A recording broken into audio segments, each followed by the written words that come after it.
Everyone, welcome to Miraz kitchen. આ વિડીયોમાં હું તમને એકદમ ઝટપટ બની જાય એવું ખાટું અથાણાની રેસીપી શેર કરીશ અને બહુ જ ફાઇન બનશે। આખું વર્ષ માટે તમે આને બહાર જ રહેવા દેશો તો બી કાંઈ જ નહીં થાય અને કલર બી આવો જ રહેશે આ અથાણાનો। તો ચલો જોઈ લે રેસીપી।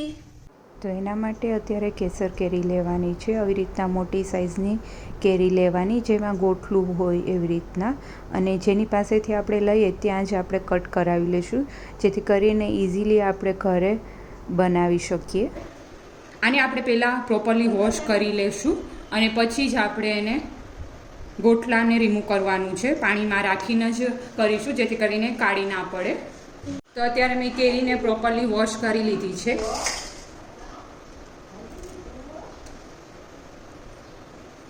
ને આવી રીતના અલગ કરી દઈશું અને અંદર જે ગોઠલીનો ભાગ હોય એને આપણે રિમૂવ કરી લઈશું। તમારે આ જારી કાઢવી હોય તો તમે કાઢી શકો, પણ અત્યારે મારે અથાણામાં એમ જ છાલ અને જારી બંને રહેવા દેવી છે, એટલા માટે હું નથી રિમૂવ કરતી। આવી રીતના ખાલી કટ કરી ગોઠલી કાઢી અને બધી કેરીને આપણે આવી રીતના કરી લેવાની છે। અને જેમાં આપણે કટ કરી અને કટકા રાખીએ એમાં બી આપણે પાણી ભરીને જ રાખવાનું છે, જેથી કરીને કેરી કાળી ના પડે। તમારે જેવડી સાઇઝના પીસીસ કરવા હોય એ રીતના જ જેની પાસેથી તમે કેરી લ્યો ત્યારે જ એની પાસેથી કટ કરાવી લેવાના, કેમ કે ઘરે આપણાથી કટ ના થઈ શકે। ઉપરનો જે પાર્ટ હોય એને થોડો આપણે કટ કરી લેવાનો।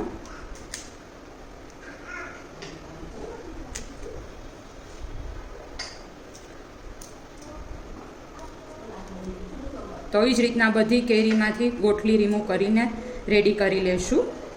તો આવી રીતના બધા કેરીમાંથી ગોઠલા રિમૂવ કરી લીધા છે। હવે આને આપણે 2 થી 3 પાણીથી વોશ કરી લેશું પ્રોપરલી। તો આને મેં 2 થી 3 પાણીથી વોશ કરી લીધી છે પ્રોપરલી, અને પાણી એકદમ નિતારી લેવાનું, થોડું બી પાણી ના રહેવું જોઈએ। હવે એમાં આપણે નિમક અને હળદર એડ કરવાની છે।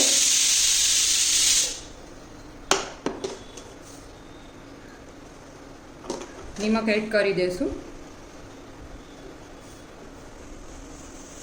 હળદર એડ કરી દઈશું 1 થી 1.5 ટેબલ સ્પૂન જેટલી। કેરી યલો થાય એટલી હળદર આપણે એડ કરવાની છે। હવે આને પ્રોપરલી આવી રીતના ઉપર નીચે કરી લેવાની, જેથી કરીને પ્રોપરલી બધામાં કેરીમાં કોટ થઈ જાય નિમક અને હળદર। અને દિવસમાં 2 થી 3 વખત આવી રીતના હલાવતા રહીશું, જેથી કરીને એકદમ નિમક હળદર કેરીમાં ચડી જાય પ્રોપરલી। તો આ કેરીને આપણે આવી રીતના આમાં જ વાસણમાં રહેવા દેવાની છે અને નિમક હળદરમાં પલળવા દેવાની છે। અત્યારે કેરી પલળી ગઈ છે, 24 કલાક માટે એને રહેવા દીધી હતી નિમક હળદરમાં જ। હવે આને આપણે કોટનના કાપડમાં ફોડી કરી દઈશું, અને અત્યારે છાંયે જ આને સૂકવવાની છે, ફેન નીચે। તો ખાટું અથાણા માટે અત્યારે મેં એક વાસણ લઈ લીધું છે, મોટો ટોપ લઈ લીધો છે, અને રેડી આચાર મસાલો જે ખાટું અથાણા માટેનો આવે છે એ જ મેં અત્યારે લઈ લીધો છે। તમે ઘરે બી બનાવી શકો, રાઈના અને મેથીના કુરિયા એડ કરી, અને મેં મારા વિડીયોમાં તમને બતાવેલું છે એવી રીતના ઘરે ઇઝીલી મસાલો બનાવી શકશો।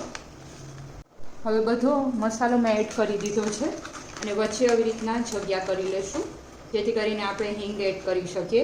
આ મસાલામાં ઓલરેડી હિંગ હોય જ છે, પણ થોડી આપણે ટેસ્ટ ફાઇન લાગે એટલે હિંગ એડ કરી અને તેલ નાખીશું તો બહુ જ ફ્લેવર બેસી જશે ફાઇન હિંગની।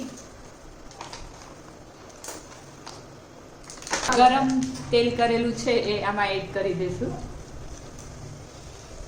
થોડું એવું જ ખાલી વઘાર માટે એડ કરીશું, અને ડાયરેક્ટલી એક ડીશથી આપણે ક્લોઝ કરી દેવાનું, જેથી કરીને હિંગની ફાઇન ફ્લેવર બેસી જાય મસાલામાં। મિક્સ કરી દઈશું। હવે જે આ તેલ આપણે ગરમ કરેલું હોય એ રૂમ ટેમ્પરેચર ઉપર આવી જાય એ એડ કરી દેવાનું છે, અને પ્રોપરલી મિક્સ કરી દેવાનું મસાલામાં। તો અત્યારે કેરી એકદમ ફાઇનલી સુકાઈ ગઈ હતી, હવે એને લૂઈ લીધી હતી। કોટનના કાપડથી એક એક કેરીને લૂછી લેવાની, પછી આ જે મસાલો રેડી કર્યો છે ખાટા અથાણા માટેનો એમાં કેરીને એડ કરી દઈશું।